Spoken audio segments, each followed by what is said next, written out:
Queremos amar por um impulso natural da alma, mas algo nos traz medo, algo nos traz insegurança, algo nos traz receio, porque confundimos as experiências conflitivas com o sentimento genuíno do amor. E se não nos dermos conta disso, e não fizermos o trabalho consciente de buscar a amorosidade, mesmo nos conflitos, perdemos excelentes oportunidades de crescer. A criança, cuja necessidade de amor, segurança e afirmação é insuficiente e satisfeita, internalizará uma premissa falsa, porém inevitável. Essa criança sentirá que não merece carinho, uma vez que aqueles a quem ela foi dada, aparentemente, não davam valor a ela. E quantas vezes observamos nas experiências terapêuticas que os traumas desse período infantil são levados, às vezes, durante toda uma existência. Pessoas maduras que chegam ao consultório e também aos templos religiosos, num pranto intenso de um conflito com a mãe, de um conflito com o pai, de um conflito com os irmãos, de um conflito com aqueles que dela cuidaram ou deviam cuidar, e a sensação de abandono fica gravada de uma forma tão intensa que isso vai construindo uma barreira contra o amor. Inconscientemente, essa criança registra uma crença falsa: amar é perigoso. Porque as pessoas, quando amam, fazem coisas que não deveriam fazer, agem como não deveriam agir. E esse pensamento ilusório vai contaminando a percepção do sentimento nobre. Por isso, a tarefa do ser consciente é fazer um resgate dessas experiências traumáticas, fazer um resgate da criança ferida, tema que tem aparecido de uma forma muito intensa nos sonhos. Há alguns anos, eu e Iris começamos a observar como sincronicidade nos sonhos de pacientes e de amigos que conosco participavam seus sonhos, desse tema da criança ferida. Era a criança abandonada, a criança em lágrimas, a criança violentada, significando que uma parte nobre nossa não havia cumprido o ciclo do amadurecimento, o ciclo do seu desenvolvimento. E por não ter conseguido encontrar a força do amor, o sintoma se apresentava na patologia. E hoje, segundo estatísticas da Organização Mundial da Saúde, temos mais de 450 milhões de pessoas portadoras da depressão. E o suicídio começa a bater à porta das famílias, das sociedades, num movimento crescente que nos assusta, porque vai atingindo também a infância. A depressão infantil, que antes era exceção, vai se tornando algo preocupante para os estudiosos, que não entendem por que tanta criança triste, chegando à depressão e pior, em alguns casos pensando no suicídio, porque aquela semente de amor, ao encontrar um mundo tóxico de violência, de ódio, de busca insana de realizações, choca contra a natureza da criança, entra em choque com a sua essência, e o adoecimento dessas crianças demonstra o adoecimento da nossa cultura. As experiências conflitivas vão erguendo essa primeira barreira, que logo se transformará numa segunda barreira: o medo de amar. Quantas pessoas com medo de amar? Alguns chegam a decretar: meu coração está fechado para balanço. Não vou mais compartilhar com ninguém. Como se isso fosse resolver a questão do sentimento. Pelo contrário, cria um outro problema. Porque ao não acessar a dimensão do sentimento, ao fechar-se contra ele, aquela parte fica guardada em um recanto que os alunos aqui conhecem muito bem, que a gente chama de sombra. Aquele quartinho da sombra, conhecem? Mas o que é guardado na sombra não deixa de existir, pelo contrário, atua na nossa vida, trazendo aquele mau humor, aquele incômodo que a gente não sabe explicar, ou aquele adoecimento, porque o que a gente não fala e elabora, o corpo imprime como necessidade evolutiva, para que eu entre em contato com aquela questão que foi deixada de lado. A ausência de desenvolvimento da amorosidade, o medo de amar, adoece nossos corpos, porque nossa alma fica doente. Viramos enfermos da alma e vamos contagiando e contaminando todos os outros, até mesmo as crianças, e criando um ambiente onde as pessoas não mais acreditam no amor, acreditam na força genuína do sentimento. E como ensina Joana de Ângeles, no medo de amar, estão definidos os traumas de infância, cujos reflexos se apresentam em relação às demais pessoas como projeções dos tormentos sofridos naquele período. Também pode resultar da insatisfação pessoal em conflito de comportamento por imaturidade psicológica ou reminiscência de sofrimentos ou nos seus usos indevidos em reencarnações transatas. Vejamos como o medo de amar vai sendo construído. A partir das nossas experiências de infância, nós construímos muitas vezes um modelo afetivo. Às vezes esse modelo se apaga, né? Como apagou agora, né? É como se o modelo que estivesse impresso, ele perdesse o contato com sua força, com sua fonte de energia. Deixa eu ver se passando aqui ele vai. Não, não foi. Uma hora ele vai, ele se conecta. E nós perdemos o contato com essa força genuína do amor, o medo de amar. E o que nós fazemos muitas vezes? Vamos construindo um personagem para viver aquilo que nós deveríamos viver. E tudo isso vai construindo na persona, naquilo que aparentamos para o outro lado. Deixa eu botar aqui, que daí ele vai.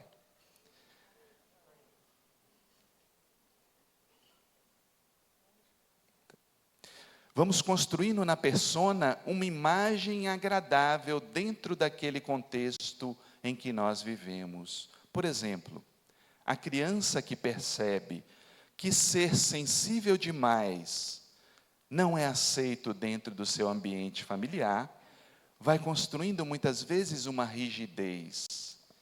E quantos de nós não tivemos a sensibilidade castrada? Porque na educação do passado, alguns filhos, principalmente do sexo masculino, não podiam chorar. Homem não chora. Homem não age dessa forma. E ao castrar a sensibilidade, ela deixou de existir? Ela foi para onde? Para a sombra. No nosso comportamento sombrio, aquela parte sensível ficou escondida. Como a persona é o oposto da sombra, criamos muitas vezes um comportamento rígido, um comportamento onde o medo não pode ser apresentado, um comportamento agressivo, violento. Nos tornamos o que Joana de Ângeles chama homens parede, não pontes, homens parede. Eles se fecham contra tudo que pode renovar e transformar o seu comportamento. São indivíduos que não aceitam uma reflexão a respeito do seu comportamento, porque no fundo, eles têm medo. O medo é abrigado no seu comportamento. Por isso, muitas vezes são violentos, gritam, falam alto demais, são insensíveis, porque é difícil entrar em contato com aquela parte. E tudo isso resulta do medo de amar. Ou então nos sentimos vítimas da vida. Achamos que tudo e todos estão contra nós. Nos lamentamos profundamente. E a pessoa, quando é tomada pelo complexo de vítima, ela fica terrível. Porque se você fala para ela algum problema que está vivendo, a pessoa, o indivíduo portador do complexo de vitimização, vai apresentar um conflito e um sofrimento ainda maior. Ah, o seu sofrimento não é nada perante o meu sofrimento. E uma simples gripe dessa pessoa se transforma em uma pneumonia, porque, como ela é vítima, ela sempre tem que se colocar numa posição de mais sofrimento. Agora, ao lado de toda vítima, qual é o outro personagem que se faz presente? O algoz. Ao lado de toda vítima, existe um algoz. Então, inconscientemente, aquele que se coloca no papel de vítima, vai procurar um algoz, para que o seu sofrimento seja legitimado. E nós vemos nas duas polaridades, seres, indivíduos, que não aprenderam a amar, não se tornaram conscientes de si mesmos, e esse medo foi construindo uma barreira em torno do comportamento. Quando passamos das experiências conflitivas, alimentamos o medo de amar, podemos chegar a uma terceira premissa falsa, uma terceira barreira. Acreditar que o mais importante é ser amado. E saímos como mendigos emocionais, carentes de amor. E isso é terrível, porque nos submetemos muitas vezes a relacionamentos abusivos. Uma observação, gente, eu não posso falar muito de relacionamento, porque vai ser o tema de Íris. Então, quando eu falar relacionamento, vocês apontam para mim, senão eu vou tomar uma cutucada aqui do lado, que não vai ser muito fraterna. E as pessoas se expõem a relacionamentos abusivos porque não aprenderam a amar de forma genuína. E eu me sinto um mendigo de amor, toda migalha me servirá. E quando isso acontece, muitas vezes vamos nos adaptando ao que achamos conveniente mostrar para o outro. Novamente, alimentamos a persona. Interessante que há poucos dias eu conversava com uma paciente a respeito disso, dessa necessidade, dessa carência afetiva, que muitas vezes faz com que passemos por cima dos nossos próprios valores. Ela acaba de passar por um processo de separação no relacionamento e dizia verbalmente que ela buscava uma nova relação, embora o tempo tenha sido curto do processo. E eu dizia a ela, mas é uma necessidade, é uma busca genuína do amor, ou é uma carência afetiva? Porque se for uma carência afetiva, é provável que você passe por cima de alguns valores importantes. E ela relatou, e isso de certa forma já está acontecendo. Porque ao falar isso, me vem à memória que, conhecendo uma outra pessoa, ela me contou a respeito de um fato, de um comportamento dele agressivo, violento, e que tempos atrás eu condenaria e me afastaria dessa pessoa. Só que eu não me afastei, porque a minha necessidade de ter alguém é tão grande que eu posso estar correndo o risco de passar por cima de alguns valores para receber migalhas de amorosidade, porque no fundo eu não me acho merecedora de ser amada. E aí nós voltamos à primeira barreira, as experiências conflitivas, quando a base no lar não traz modelos saudáveis de amorosidade. Muitas vezes projetamos nas nossas relações futuras essa carência emocional, a ambição, a posse, a inquietação geradora de insegurança, ciúme, incerteza, ansiedade afetiva, cobrança de carinhos e atenções, a necessidade de ser amado, caracterizam o estágio do amor infantil, obsessivo, dominador, que pensa exclusivamente em si antes que no ser amado. E quantos de nós não apresentamos esses mesmos sintomas? A ambição. Partimos para o excesso, excesso externo, excesso de qualquer coisa. Porque tentamos compensar o vazio que vai na alma com coisas ou com pessoas. E todo excesso do lado de fora simboliza uma carência dentro de nós. A base dessa carência é a afetividade. Chamamos a atenção no nosso comportamento porque uma parte nossa grita em busca de amor. E aí, não contentes com isso, queremos possuir o outro é de nossa propriedade. Queremos controlar a vida do outro. Não aqui, que eu sei que ninguém quer controlar a vida, principalmente do marido. Não é, minha mulher? Depois, na parte dela, ela sempre traz a versão dela.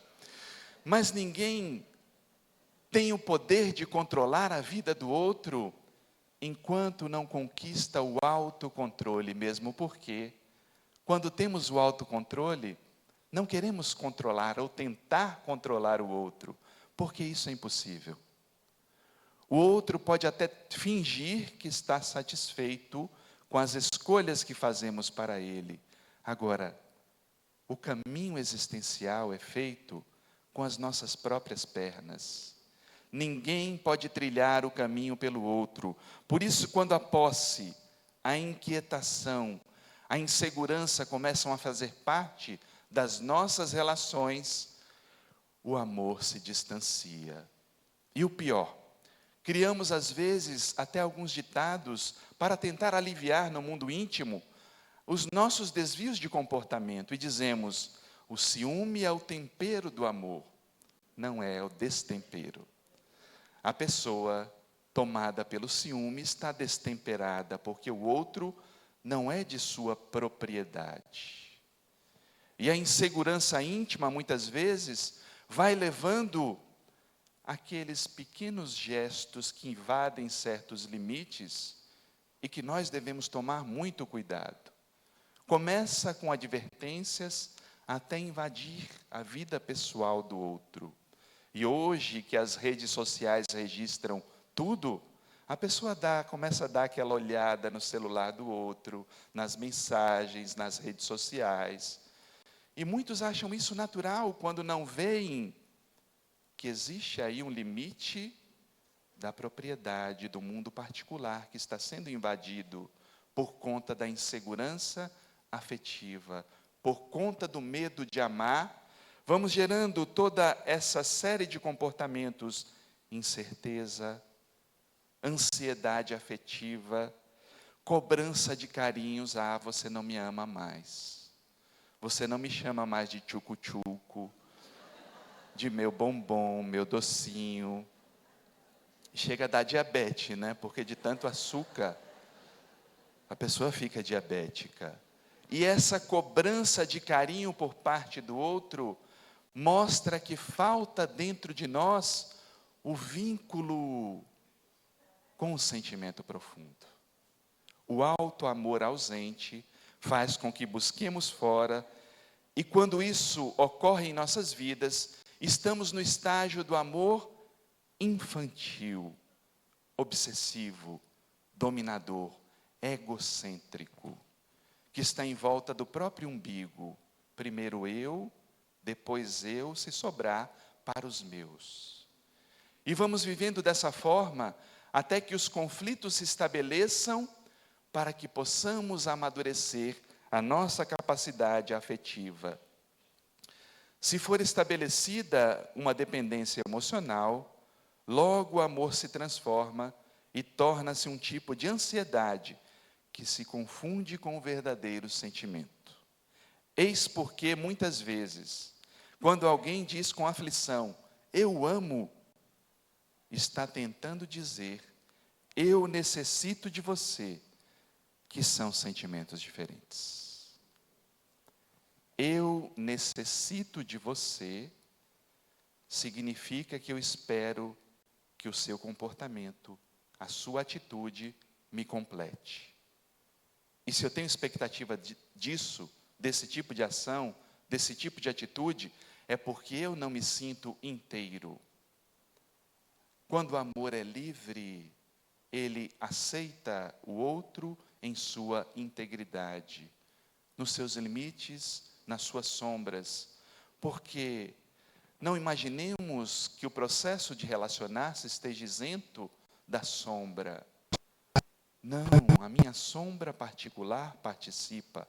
A sombra do outro, seja o relacionamento familiar, social, no trabalho, conjugal, qualquer forma de relação, ela traz a sombra como parte desse processo. Não somos perfeitos. O problema não é esse. O problema é quando não reconhecemos essa sombra e tentamos fazer com que o outro nos preencha de algo que somente nós podemos preencher, que é o alto amor. Quando não existe o alto amor, eu passo a necessitar das pessoas. Se eu necessito do outro, eu me submeto. E é muito provável que nessa submissão eu perca contato com a minha própria alma, vá me distanciando da essência do meu ser. E chegamos a uma quarta barreira, porque quando passamos pelo conflito, alimentamos o medo de amar e pensamos que temos que ser amados mais do que amar, é bem provável que desenvolvamos uma busca pela sensação e começamos a confundir amor, sexo e prazer. Nos princípios da psicanálise, pensava-se que na base de todos os conflitos estava o conflito de sexualidade. E naquele tempo, isso era uma verdade. Havíamos passado pela era vitoriana, quando a castração, a repressão sexual era muito grande. Então os estudiosos tinham como material humano pessoas que tiveram uma grande repressão no tocante à sexualidade. Mas isso permanece verdade nos dias atuais, onde temos tanta liberdade em alguns pontos, que vira às vezes libertinagem, e confundimos amor, sexo e prazer. Nada contra o sexo. É uma área sublime do ser. E nenhum de nós estaria aqui presente, não fosse a força da sexualidade, que por ser parte humana, é também uma herança divina. Talvez não tenhamos ainda descoberto o verdadeiro sentido das forças da sexualidade. Porque quando vivemos apenas a sensação, perdemos parte do processo profundo da sexualidade que complementa não somente o organismo, mas que deve fazer parte também de uma busca da alma vinculada ao amor. E nós vemos situações muito tristes, me vem à lembrança, certa feita, quando estávamos em Amsterdã, na Holanda, e passeávamos pela velha cidade holandesa, conhecendo os seus distritos, e a amiga que nos recebeu nos levou ao conhecido distrito da Luz Vermelha, em pleno dia. Em plena luz do dia, mulheres colocadas na vitrine como mercadorias, que fazem suas danças sensuais, e uma delas olhou para nós e no começo tentou fazer aquele jogo de venda da sensualidade, mas logo percebeu que não era o nosso interesse. Mas naquela fração de segundos em que o nosso olhar se cruzou, nosso coração foi tocado de maneira profunda, porque ficamos pensando, quantos sonhos daquela jovem foram deixados para trás? Quanto sofrimento por trás daquela vendedora de ilusões, que tentava vender prazer, podia até conseguir por alguns minutos, por uma pequena fração de tempo, mas e o vazio que ficava depois? Não que ela seja a culpada, porque quando um quadro desse se manifesta na sociedade, todos nós somos responsáveis. Mais responsável ainda aquele que teve possibilidade de ter uma vida nobre e não a tem. E busca ainda esse prazer ilusório de segundos, levando uma vida sem sentido, porque passamos a confundir a busca de sensações com o sentimento do amor. E atropelamos passos importantes de conhecer o outro, de trocar olhares, de conversar, de nos tornarmos amigos, de estabelecermos um vínculo para que o amor se manifeste e o prazer e a sexualidade sejam vividos de uma forma harmônica e nobre. Quando aparente, de caráter sensualista, que busca apenas o prazer imediato, o amor se debilita e se envenena, ou se entorpece, dando lugar à frustração. E quantos frustrados, embora consigam inúmeros relacionamentos sexuais, quantos desses temos visto em nossa sociedade? Daqueles que são venerados porque se tornam conquistadores e no fundo são almas vazias, porque não encontraram a si mesmo.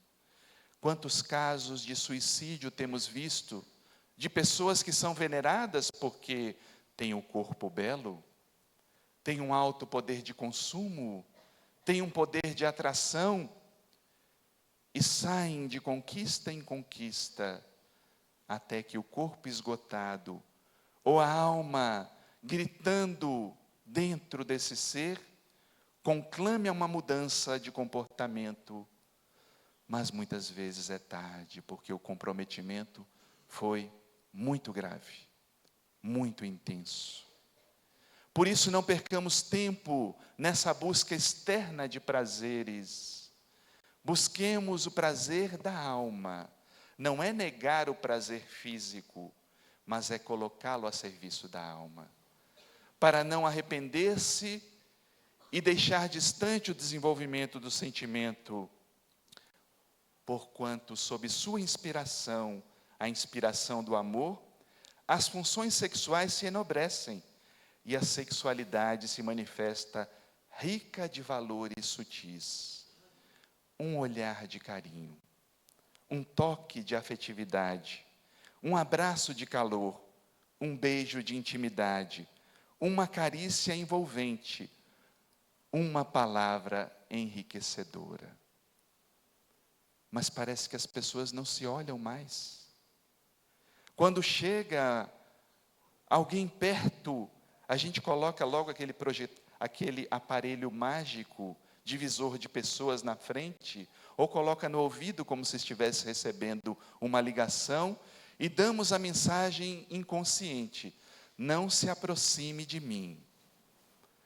Hoje é mais fácil se relacionar através de mensagens, via WhatsApp, via redes sociais, onde colocamos um emoji com a emoção que não necessariamente é a emoção que estamos sentindo, e fingimos que estamos nos relacionando com a outra pessoa. Eu finjo que sou uma pessoa, o outro finge que é um outro alguém. E que relação profunda estamos construindo? Onde está o sentimento nesse processo? Por isso tantas pessoas doentes, porque não se olham mais, não se percebem mais, não se tocam de uma maneira pura, de uma maneira amiga. E isso vai influenciando também a nossa infância, porque o toque envolvido da energia do amor, ele libera um hormônio poderoso, a oxitocina, chamado hormônio do amor. Esse toque na criança vai dando a ela a certeza de que ela é amada. Mas as crianças hoje têm muitas obrigações. A agenda de uma criança parece a agenda de um alto executivo. Tem inglês, tem espanhol, tem outros afazeres, tem esportes, tem dança. Só não tem mais o tempo de ser criança e de se relacionar e de trocar com a família aquelas impressões. Não se tem mais as refeições em família. A vida moderna traz comodidades. Cada um no seu local, fazendo as refeições, e perdemos o contato com o olhar, perceber o outro. Como você está? Como foi o seu dia? E nessa troca, vamos estabelecendo uma conexão com o estado emocional e não permitindo que conflitos graves se estabeleçam. Porque quando isso acontece, o amor vai ficando cada vez mais distante. A troca de uma palavra enriquecedora. Porque, como dizia Friedrich Nietzsche, quando se relacionar com alguém, quando se quiser se casar, vou falar bem breve de casamento, certo? Perceba se vocês terão um bom diálogo, se conversarão, porque chegará o dia que será a única coisa que vocês poderão fazer, conversar. Então mantenham esse diálogo, essa amizade que vai sendo construída, para que a força do amor vá preenchendo todos os espaços e se possa passar pelos conflitos sem se identificar com os conflitos que vivemos, porque chegamos a uma quinta barreira, onde se coloca o aprendizado do amor em plano secundário. Quando não, a gente enterra, igual na imagem, né? Pega o coração, coloca no baú e coloca uma terra por cima, porque esse tal de amor não dá muito certo. Precisamos nos realizar. A vida conclama, temos que ser pessoas de sucesso, temos que ser indivíduos de projeção, temos que conquistar o nosso local ao sol. E no lugar do amor, colocando coisas, realizações, ansiedades, status, e essa busca insana vai nos afastando de quem somos efetivamente. E como diz Erich Fromm, apesar do profundo anseio por amor, quase tudo é considerado mais importante que o amor. O sucesso, o prestígio, o dinheiro, o poder. Quase toda a nossa energia é empregada em aprender a alcançar esses objetivos. E quase nenhuma em aprender a arte de amar. Como está o nosso aprendizado na arte de amar? Se fôssemos uma escola que vai desde os primeiros anos, os anos da infância, primário, até a universidade, em que estágio nós estaríamos? Seria ainda o estágio infantil, que é possessivo, que cobra, que quer controlar o outro, que sente ciúme, que é carente de amor? É o estágio juvenil, que começa a aventurar-se, mas já sente um chamado superior da alma? Ou é o estágio maduro, aquele que se sente plenificador? O que fomos colocando no lugar do amor, porque a dor de amar se fez forte, intensa demais. Léo Buscaglia, entre os anos 60 e 70, na Universidade da Califórnia, decidiu estabelecer uma nova disciplina e colocou na grade da faculdade, curso do amor. E os reitores e professores pensaram, mas é mais um louco. Colocar curso do amor? Quem é que vai participar de um curso, de uma disciplina chamada disciplina do amor? E até ele ficou um pouco inseguro. Bem, não sei se os alunos irão aparecer, mas se tiverem 2 pessoas, 3, 5, poderemos começar a nossa classe do amor. E para sua surpresa, quando as inscrições se iniciaram, a sala ficou lotada. As pessoas tinham sede de amor. Os seres humanos têm sede de amor, porque essa é uma herança da alma. E começaram a questionar, mas como podemos aprender a amar? E ele dizia, simples.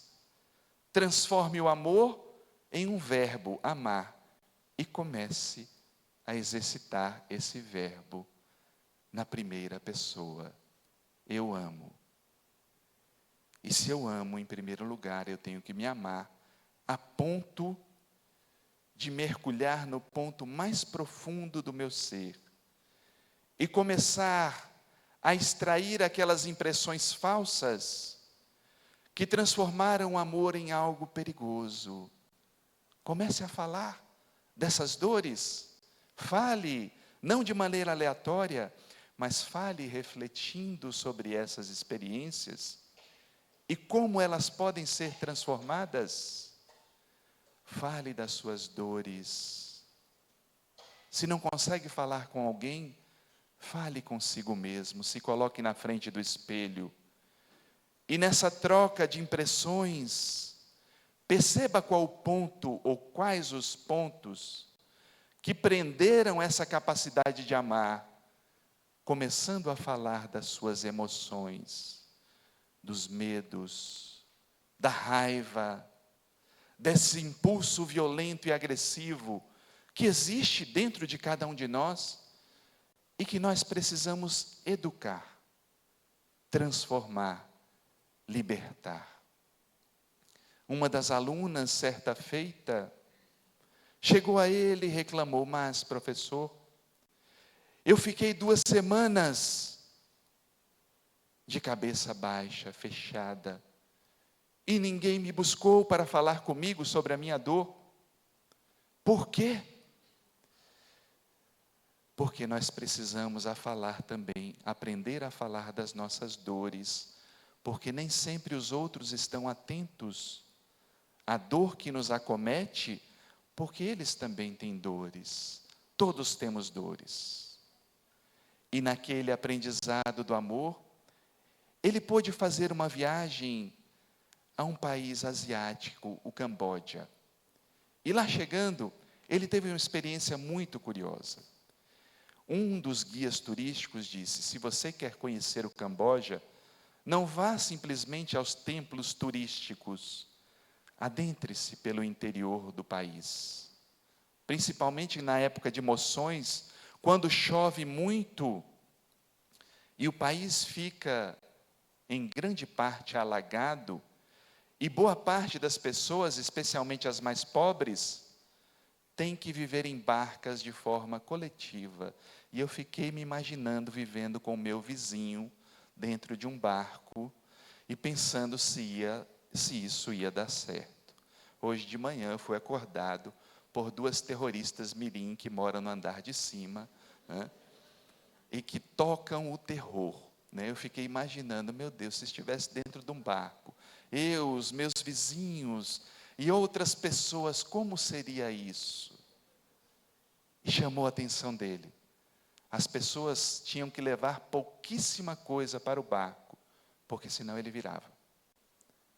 Ou seja, elas tinham que levar somente a si mesmas e aprender a arte de conviver com as diferenças, com as divergências, com os momentos alegres, com os momentos tristes, mas seria assim que seria desenvolvida a capacidade de amar no respeito às diferenças, estabelecendo pontos limites que não se transformem em fronteiras intransponíveis, onde eu possa transitar no coração do outro, mas o outro também possa chegar perto do meu coração, onde nós possamos nos olhar, possamos nos falar, possamos trocar impressões, e mesmo divergindo, o que é muito natural, possamos nos respeitar, e o amor vá sendo construído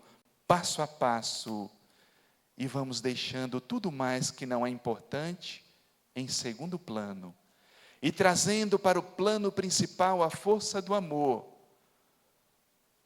E quando tivermos coisas, viveremos de forma harmônica com as coisas que passam pelas nossas mãos, mas não são nossas.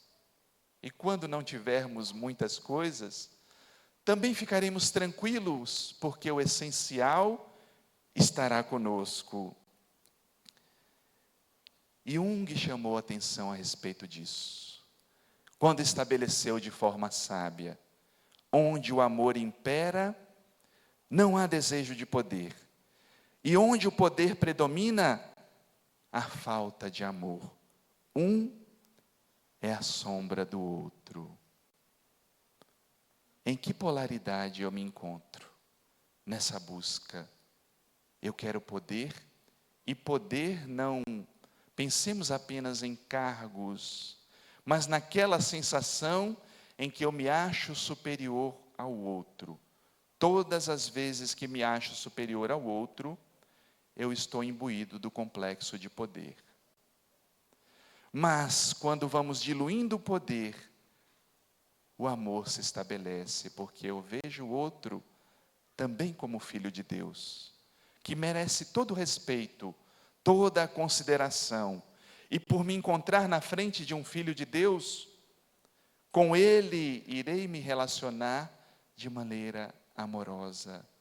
Mas se não aprendemos a fazer isso conosco, não fazemos também no contexto social, e vamos substituindo o amor por coisas. Não é à toa que vivemos a era das compulsões. Compramos de maneira louca.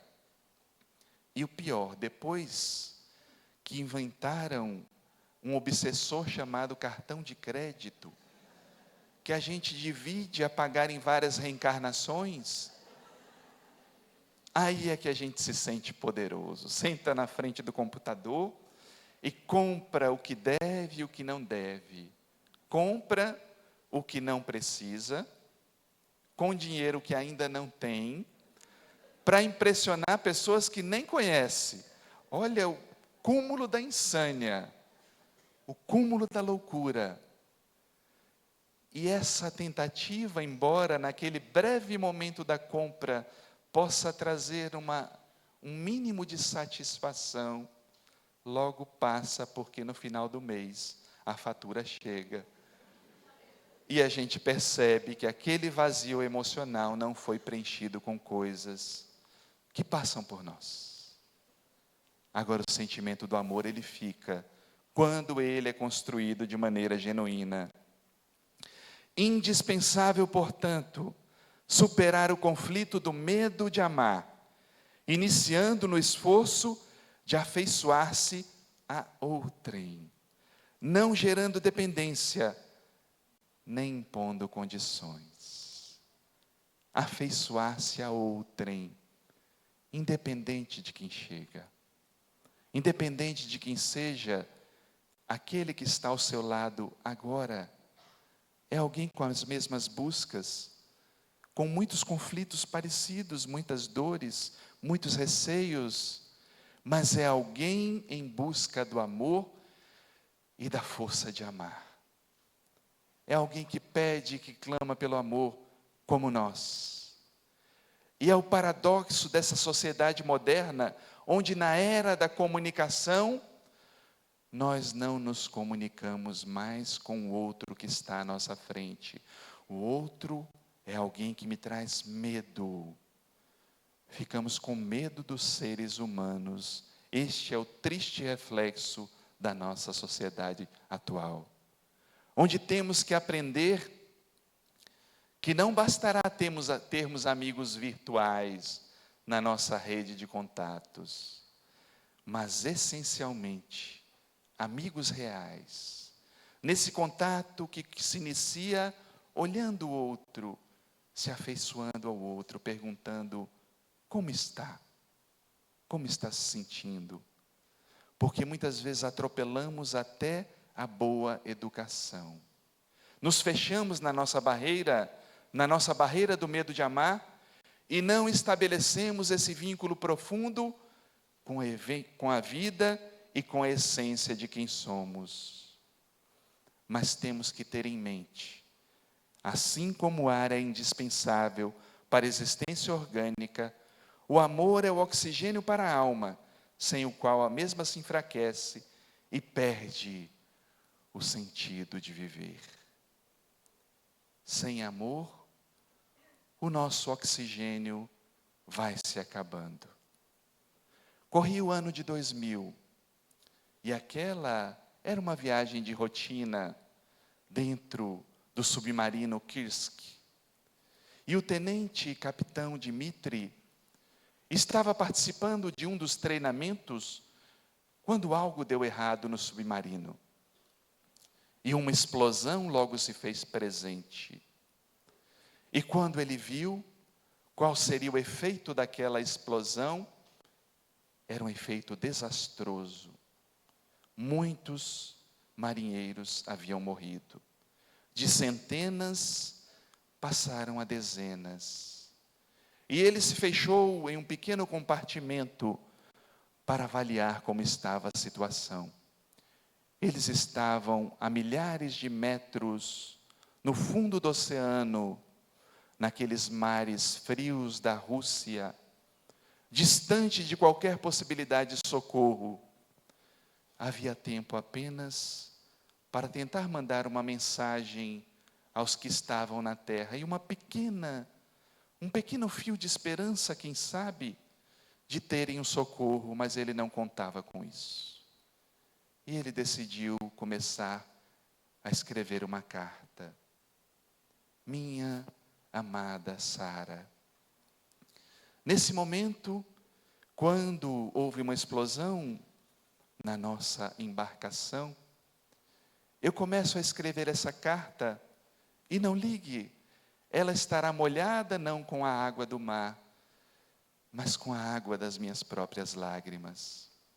A luz é fraca, e o oxigênio começa a acabar. E nesse momento eu faço uma retrospectiva da minha vida. Como eu perdi tempo, Sara, com coisas que não tinham muita importância. E o que era principal eu fui deixando de lado, porque eu queria ter uma carreira para provar que eu era alguém de valor. Quando você me chamava no quarto à noite, quando eu estava estudando, e eu dizia que estava muito ocupado, eu poderia ter deixado alguns momentos de lado para olhar nos seus olhos, para ver o seu sorriso, que é o que eu mais sinto falta nesse instante. Como eu queria estar diante de ti, para ver o seu sorriso, ouvir o som da sua voz, mas isso não é possível. Não é o medo de morrer que me atormenta nesse instante. É o medo de não ter vivido da forma como eu deveria viver. Porque agora eu vejo, e é verdade, passa um filme na mente da gente, e a gente vai vendo toda a vida, todos os momentos, e eu perdi anos preciosos de minha vida sem perdoar o meu pai, meu velho pai. Era um homem rígido, agressivo, calado, distante. Mal falava à mesa, Mas agora eu vejo, ele não poderia ser diferente. Com a história que teve, com a vida que teve. Mas eu podia ter mudado o curso da história se conseguisse perdoá-lo. Eu agora faço isso. Mas sinto remorso de não ter feito antes. Porque se tivesse feito, minha vida seria muito mais livre. Eu não teria corrido atrás de cargo para provar àquele pai que eu era alguém de valor. Porque no fundo, tentava provar isso para o outro, porque não acreditava muito em mim. Ah, como eu choro de saudades da minha mãe.